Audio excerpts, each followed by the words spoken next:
De pie en esta linda noche de viernes y vamos a abrir la palabra en el Salmo 48. Estamos estudiando los salmos de tal manera que nos enseñen a orar.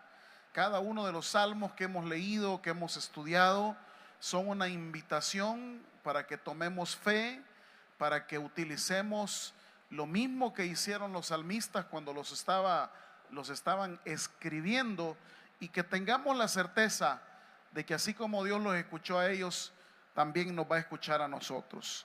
Salmo número 48, solo le pido poner atención a todos los textos que vamos a leer. Dice la palabra del Señor de la siguiente manera: grande es Jehová y digno de ser en gran manera alabado. En la ciudad de nuestro Dios, en su monte santo. Hermosa provincia, el gozo de toda la tierra. Es el monte de Sión, a los lados del norte, la ciudad del gran rey. En sus palacios Dios es conocido por refugio. Porque he aquí los reyes de la tierra se reunieron, pasaron todos, y viéndola ellos así, se maravillaron, se turbaron, se apresuraron a huir. Les tomó ahí temblor, dolor como de mujer que da a luz.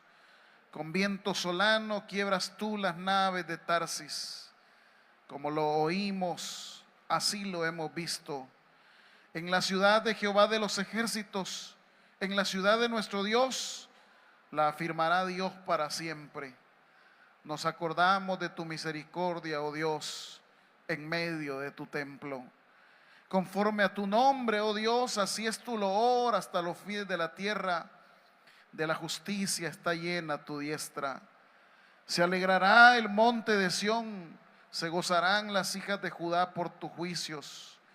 Andad alrededor de Sión y rodeadla, contad sus torres, considerad atentamente su antemuro, mirad sus palacios, para que lo contéis a la generación venidera. ¿Qué dice el 14? Porque este Dios es Dios nuestro eternamente y para siempre. Él nos guiará aún más allá de la muerte. Padre, con humildad nos acercamos al Salmo 48 para que nos puedas instruir, para que nos puedas enseñar dónde y cómo pelear nuestras batallas. Háblanos al corazón, Señor, te lo pedimos en el nombre de Cristo Jesús. Amén. Tomen asiento, mis amables hermanos. Cuando estamos pasando por una serie de adversidades, de conflictos, de enfermedades, de problemas, ¿dónde y cómo lo enfrentamos? El Salmo 48 nos va a explicar cómo en la visión del Antiguo Testamento, no voy a ahondar en el tema de la parte teológica, en donde el Salmo 48 habla de que Dios está representado en la ciudad inexpugnable de Jerusalén. No tendríamos el tiempo para poder analizar esa figura de Dios como la propia tierra, la propia Jerusalén. Solo quiero hacer una lectura pastoral en donde Jerusalén es igual a nuestra iglesia. Jerusalén viene a ser el lugar donde el Señor nos acoge, donde el Señor nos recibe, donde el Señor nos fortalece y donde el Señor nos puede dar la victoria. ¿Alguien dice amén a eso, hermanos? Dice el Salmo 48, esta es la ciudad de nuestro Dios. Versículo 1, en la ciudad de nuestro Dios, en su monte santo. Es decir, la diferencia de Jerusalén conforme a las otras ciudades no la hace la grandeza de su geografía, no la hace su arquitectura. Lo que realmente hace la diferencia en Jerusalén es la presencia del Rey de todos los reyes y Señor de todos los señores. Dice el Salmo en los primeros versículos: Él es digno de ser no solamente alabado, de ser en gran manera alabado. Es decir, si entendemos quién es el dueño de la casa, nuestra forma de pelear va a cambiar de manera radical. Porque ya no estaremos peleando por la victoria, sino desde la victoria que Dios ya estableció en su monte santo. Entonces, el punto de esta noche es: ¿dónde y cómo peleo mis batallas? Porque evidentemente la Biblia también asegura que en el mundo vamos a tener aflicciones. Pero ¿qué hago? ¿A dónde corro? ¿A dónde me aboco? ¿A quién le pido ayuda? Eso es lo que el Salmo nos va a explicar. Y quiero irme directamente al texto. La primera cosa que el Salmo nos enseña, quiero que lea el versículo del 1 al 3 y vamos a hacer énfasis en una frase. Dice: grande es Jehová y digno de ser en gran manera alabado en la ciudad de nuestro Dios, en su monte santo. Hermosa provincia, el gozo de toda la tierra, es el monte de Sión a los lados del norte, la ciudad del gran rey. Atención al 3. Y aquellos que les gusta anotar, subrayen, anótenlo. La primera cosa que el Salmo nos enseña, dice el versículo 3: en sus palacios Dios es conocido. ¿Por qué, hermanitos? ¿Por qué? Por refugio. ¿Quién es el que es conocido por refugio? Ponga atención a esto, porque no está hablando de un lugar, está hablando de una persona. No está hablando de una fortaleza física, está hablando del poder que hay en el Dios omnipotente.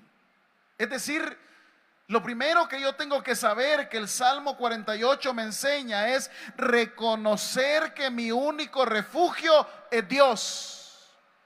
Y mi estrategia no se va a basar en la geografía de donde me voy a refugiar. Ya voy a hablar acerca de los refugios. Se va a basar en Él. Y la figura de refugio en la Biblia está bien definida en el Antiguo Testamento. Fíjese que se le conocían como las ciudades de refugio, en donde alguien llegaba precisamente a pedir ayuda, a pedir asilo. Y dentro de todas las cosas que habían, solo quiero mencionar 3 principales. Cuando alguien llegaba a pedir refugio, ayuda, lo primero que él tenía era una inmunidad. Era beneficiario. Cuando alguien llegaba al palacio, los vengadores venían tras él, dice Deuteronomio. Si había cometido cualquier tipo de falta, venían los vengadores detrás de él, pero él corría al refugio y en el refugio obtenía inmunidad. Ponga atención a esto, porque eso también va a definir lo que sigue en el Salmo. En esa cultura donde todo era ojo por ojo y diente por diente, la víctima quería vengarse de lo que le habían hecho. Pero existía las ciudades de refugio que habla el Deuteronomio y otros libros de la Biblia. Y cuando un individuo llegaba al refugio, en ese momento, fíjese bien, se ganaba un tiempo para que aquel que quería vengar lo que le había hecho el culpable no lo hiciera de manera caliente, no lo hiciera de manera violenta, sino que esperase que se desarrollase un juicio. y no en el calor de momento aquel que se quería vengar lo pudiese hasta matar. Cuando habla de que Dios es mi refugio, está hablando que primero Él me recibe. Fíjese bien, esa es la primera figura del refugio, que yo adquiero una inmunidad, aunque soy culpable, pero el Señor a través de su gracia y misericordia me ha dicho: cuando abundó el pecado, sobreabundó la gracia de Dios. Y dice otro salmo: si Dios nos hubiese pagado conforme a lo que nosotros merecemos, ya seríamos historia. Hermanos, Dios no nos paga lo que merecemos. Dios nos da su amor, su gracia y misericordia para usted y para mí todos los días de nuestra vida, porque Él hace salir el sol para buenos y para malos. Dele un fuerte aplauso. El punto está si yo quiero ese refugio que me produce inmunidad. Si yo quiero ese refugio que me permite que lo que yo merezco haya sido clavado en la cruz del Calvario. De mí depende, porque todos nuestros pecados fueron llevados en el madero por ese hombre llamado Jesús de Nazaret.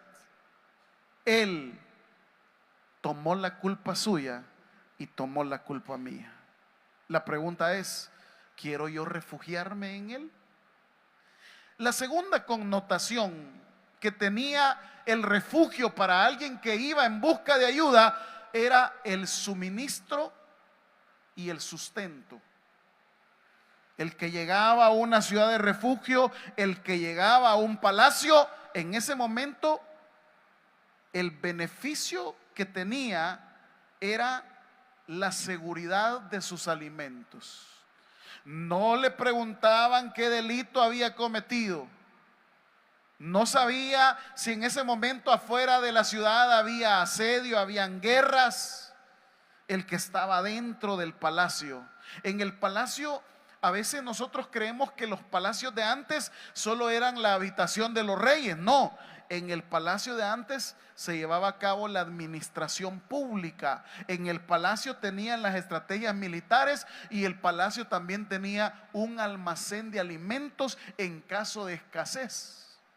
Entonces, el que llegaba a pedir refugio a un palacio, a una ciudad, se hacía partícipe de que los que lo asilaban le iban a dar comida, le iban a dar sustento, le iban a dar dónde refugiarse. Esa es la segunda connotación. ¿Y esto cómo lo podemos aplicar a nosotros? Que cuando nosotros buscamos refugio en el Señor, la Biblia nos comienza a decir que nunca ha visto un justo desamparado, ni su descendencia que mendigue pan.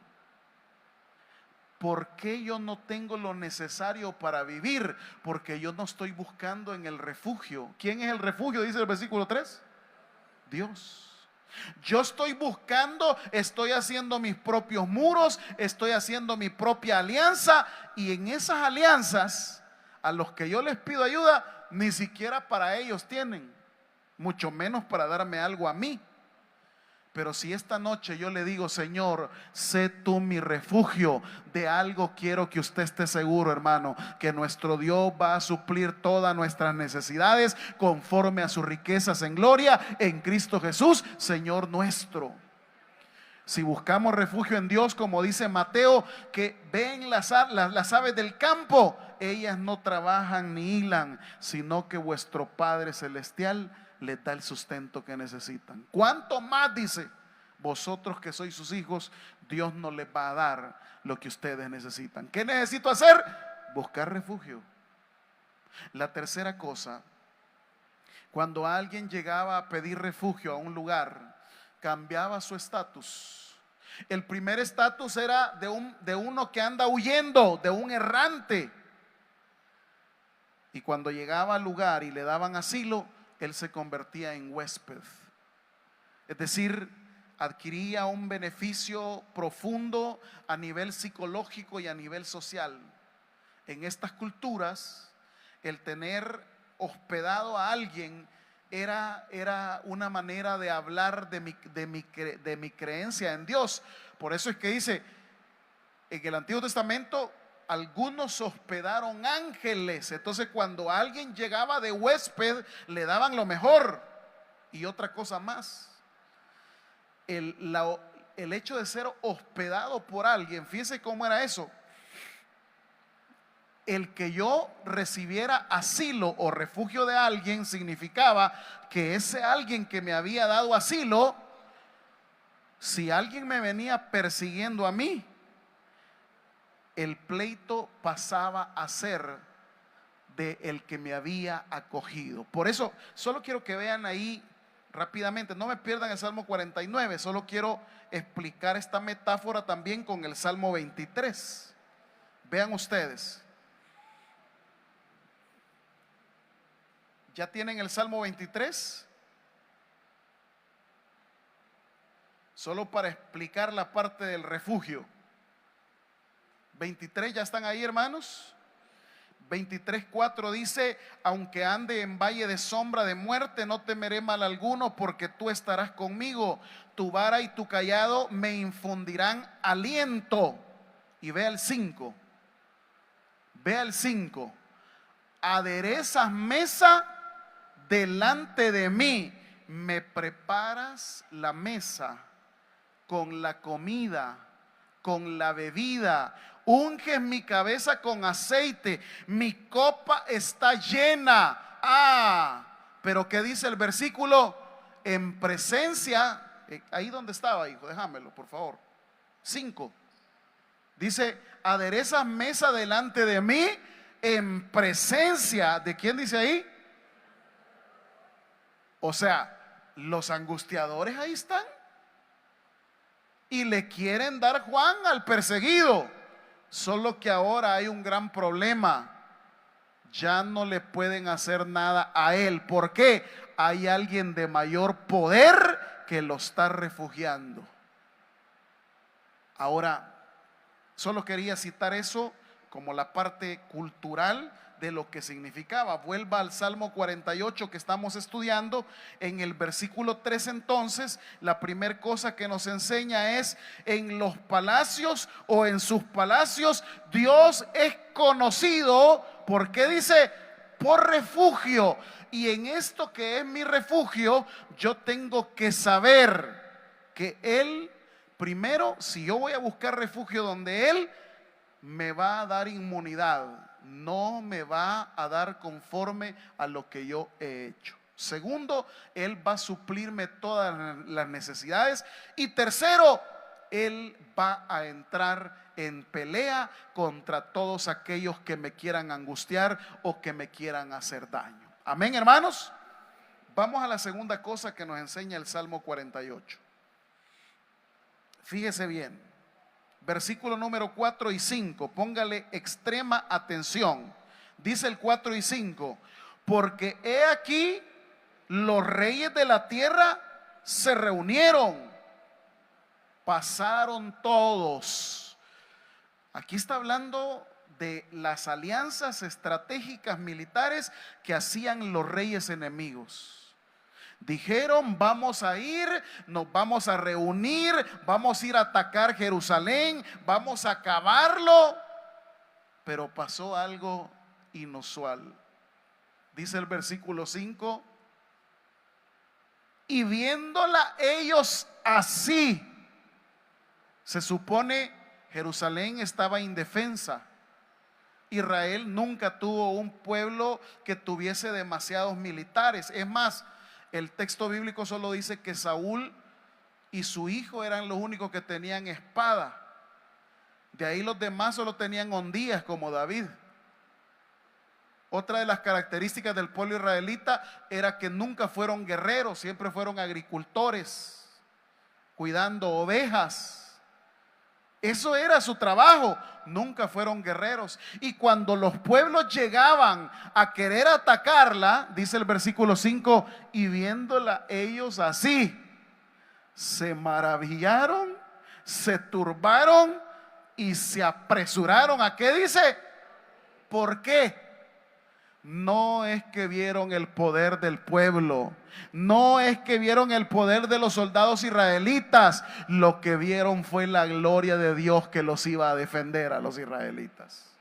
Y en este segundo punto, mis amados hermanos, en este segundo punto el Señor nos dice: no dejes que el enemigo te vea a ti, sino que el enemigo vea lo que Dios va a hacer por ti. Si a David solo, bueno, de hecho, el Goliat solo le dio el semblante y le dio risa. Y le dice Goliat a David: vienes como que yo soy un perro con ese montón de palos. Y David le dice, y esto es lo que quiero que aprendamos esta noche: David no está interesado que Goliat vea su semblante. David está interesado que Goliat vea el poder que hay en el Dios de los ejércitos, de los escuadrones de Israel, dice el texto bíblico. David cambió el enfoque. Y ese es nuestro problema algunas veces, hermanos. Nosotros llenándonos de orgullo, pensando que somos capaces, vamos a nuestros problemas creyendo que nosotros los vamos a resolver. Y el texto es claro: lo que los enemigos vieron no fue el poder de Israel, lo que los enemigos vieron fue la gloria de Dios que estaba ahí defendiendo al pueblo. Y mire qué son las frases que utiliza el versículo. Dice: se llenaron tanto se turbaron, dice el 5, versículo 6, les tomó allí temblor. ¿Y qué más tuvieron? Dice ahí: dolor como de mujer que da a luz. ¿Cómo es eso, hermanas, que han dado a luz? ¿Cómo es ese dolor? Feo, fuerte, intenso, preocupante. Duele, ¿verdad? Y si duele, ¿por qué tiene tantos bichos, pues? Me encanta la metáfora. La metáfora que dice el Salmo es: llegaron los enemigos y cuando vieron al Dios de Israel, cuando vieron la gloria de Dios, comenzaron a temblar. Y le dio tanto pavor, y lo compara: así como cuando la mujer tiene dolores de parto. Una mujer que tiene dolores de parto solo grita, ¿verdad, hermanas? Solo llora. ¿Dónde está la clave de esta segunda enseñanza de Salmo? No tengo que mostrar al enemigo lo que yo soy, tengo que decirle a mi enemigo quién es el Dios que me defiende. Por eso, hermanos, miren, en este punto práctico es: no haga nada. No pelee, ahí deje que Dios pelee por usted. No es que yo le voy a ir a reclamar. No haga nada. Si usted va a ir a complicar más las cosas. Pues sí, pero yo no voy a dejar que... Ay, deje, si no es nuestra la venganza es de Dios. No se desgaste. No haga cosas abruptas. ¿Tiene usted un problema con algún compañero de trabajo? No esté de dimes y diretas. No, si él me puso el dedo, yo también le voy a poner el dedo. No, no pelee usted. Enséñele que quien va a pelear por usted es Dios. Usted tiene un problema económico, usted tiene un problema, no esté peleando. Deje que los enemigos que lo quieren destruir no vean su fuerza, sino que vean la fuerza del Dios del todo de la tierra. Como dice la palabra ahí, Él es el dueño del universo y de toda la tierra. Que a Él vean, y que cuando lo vean a Él se pongan a temblar. Que cuando lo vean a Él se pongan, como dice el texto, como las mujeres que están a punto de dar a luz. Amén, iglesia. Tercera enseñanza, versículo número 9. el 9, la tercera cosa que nos enseña el Salmo. ¿Ya están ahí? Nos acordamos de qué dice, de tu misericordia, oh Dios. ¿Y a dónde se acordaron de eso? Va, esta tercera cosa es apelar a la misericordia de Dios. Por eso mire qué bonito concuerda con lo primero del refugio. El que iba a buscar refugio no es que no había sido culpable. El que iba a buscar refugio no es que tuviese, no tuviese responsabilidad alguna, como no tenía responsabilidad alguna, igual que nosotros. Muchos de los líos en los que nosotros nos hemos metido es por nuestra propia, ¿el qué? Responsabilidad. No me le ande echando la culpa al diablo, oiga, que el diablito se porta mejor que muchos de nosotros. Es que el diablo, no, usted, yo, no le eche la culpa al diablo, ni a la gente tampoco. Los que tomamos nuestras propias decisiones somos nosotros. Ahora, llegar donde Dios, dice el Salmo, y no apelar a que me dé, aquí estoy, Señor, yo te pido, yo te suplico, dame lo que me corresponde. ¿Y qué nos corresponde? Nada. Si lo único que podemos ir delante de Dios es como dice el versículo 9, nos acordamos de tu misericordia. Apelar a su misericordia significa reconocer que algunos de nosotros todavía somos malacates, hermanos. Mire a su vecino, por favor. Todavía. Lo que pasa que caras de hermanos vemos, pero vidas de hermanos no sabemos. ¿Alguien dice amén? O como ahí el hermano Juan Carlos Alvarado, alguien diga aleluya. ¿Cierto? Pero no se preocupe, porque no hay pecado que Dios no lo pueda perdonar. No se preocupe que no estamos acabados, como dice Lamentaciones, porque sus misericordias son nuevas cada mañana. Ahora, una cosa es apelar a la misericordia de Dios fuera, y otra cosa, por eso dije, en la última parte del versículo 9 dice, nos acordamos de tu misericordia, sí, pero estamos en medio de ¿dónde? Del estadio. Estamos en medio de la plaza. Estamos en medio de Metrocentro. No, apelamos a tu misericordia, oh Dios, en medio de ¿qué dice? De tu templo. Aquí estamos pues, pudiendo estar en otros lados nosotros, pudiendo estar más que viernes, ¿va? Con este calor, unos hasta nerviosos se ponen los viernes. Pero no estamos en otro lugar, hermanos, estamos en el mejor lugar. Y el mejor lugar es donde la presencia de Dios está con nosotros. Por eso esta tercera cosa dice, este tercer versículo, tercera enseñanza nos habla de la misericordia que yo debo de venir a pedir al templo. La batalla la vamos a ganar pidiéndole al Señor que muestre su misericordia, no llenándonos de amargura. A veces nos llenamos de amargura porque no llega la respuesta. No, llenémonos de pedirle a Dios por su misericordia. Señor, yo no merezco nada, pero por tu misericordia te pido que me ayudes a resolver este problema. Por tu misericordia te pido que me ayudes a tener trabajo esta semana que viene. Por tu misericordia te pido que me ayudes a esta enfermedad que me está abatiendo. Y la cuarta cosa, para terminar por el tiempo, me encanta cómo versículo 12 dice, ya están ahí conmigo, vea usted, andad alrededor de Sión y rodeadla. ¿Qué dice? Contad sus torres, considerad atentamente su antemuro, mirad sus palacios, para que lo contéis a la generación venidera. Esta cuarta enseñanza habla de que aquí en la iglesia no le va a pasar nada, hermanos. Ve alrededor, como dice otro salmo, si Jehová no cuida la ciudad, en vano velan los que la cuidan. Es decir, El Señor nos dice, ustedes tienen su refugio.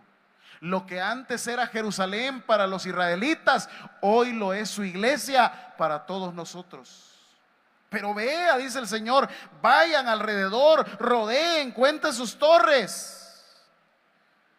El que nos ha sostenido todos estos años es Dios, hermano. Y aquí en la iglesia no le va a pasar nada malo. Aquí en la iglesia lo único que va a encontrar usted es que va a obtener su milagro. En la iglesia usted va a encontrar la prosperidad que Dios le va a dar. Pero no se salga de sus muros. O como dice la Biblia en el Antiguo Testamento, nadie te podrá hacer frente todos los días hasta el fin del mundo. Como estuve con Moisés, yo también estaré contigo. Entonces, recapitulando, el Salmo 48 nos enseña 4 cosas. La primera, que nuestro refugio es Dios. ¿Quién es nuestro refugio, hermanos? La segunda cosa que nos enseña el Salmo es: no dejes que tu enemigo te vea a ti, deja que vea el poder que hay en Dios. La tercera cosa que aprendimos es: confiemos en su misericordia.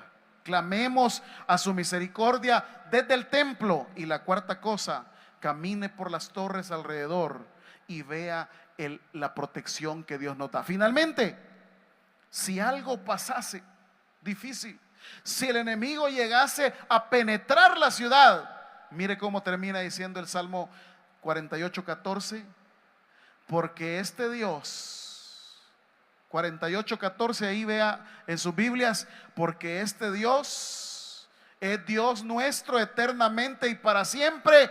Él nos guiará aún más allá de la muerte. ¿Qué otra persona le ofrece eso? ¿Qué otra persona?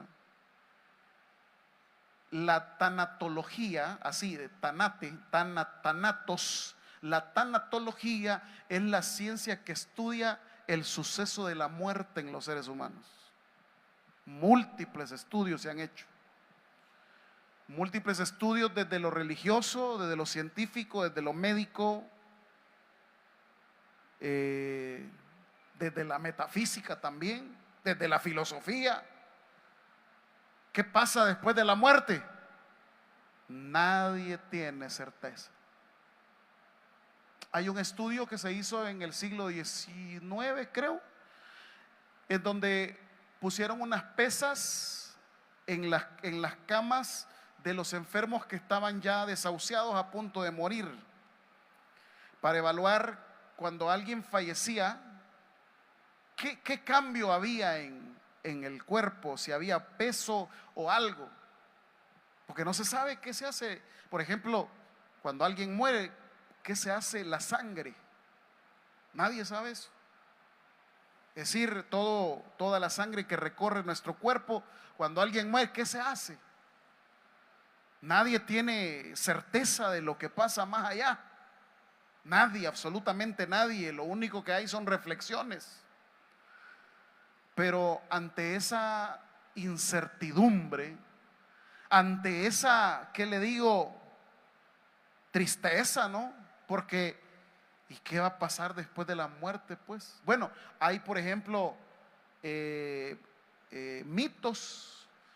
Por ejemplo, hay un mito de que usted debe cuidar a los perritos para que cuando usted se muera, ellos le pasen el río de sangre. ¿Ya lo han oído ese mito? Pero no, hermanos, nosotros como creyentes sabemos que después de que muramos, el único que nos va a guiar después de la muerte es nuestro Rey de Reyes y Señor de Señores. Démosle un fuerte aplauso a Él. Padre, gracias te damos por este Salmo 48. Precioso salmo que hemos aprendido cosas prácticas. Hemos aprendido que tú eres nuestro refugio. Hemos aprendido que no ha finalizado el mensaje. Es hora que recibas a Jesús como tu único y suficiente Salvador personal. Hazlo de la siguiente manera. Señor Jesús, yo te recibo hoy como mi único y suficiente Salvador personal.